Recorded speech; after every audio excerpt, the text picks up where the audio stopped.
kyenalabye oba kyenayize tulina okukola okwetegeka nga bukyali okwetegeka okwo nga bukyali kiyamba okubeera nga oli fit ng'abazanyi baffe basobola okubeera fit mu budde. And I hope the same can still continue until 2020 and onwards. Since now our neighbors, the Kenyans, when we were jubilating, they left us in the stadium and they went.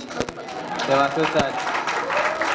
We know that we are not done, that the medals will now come and the world will know about Uganda. They are not yet sure. They will yet know where Uganda really is.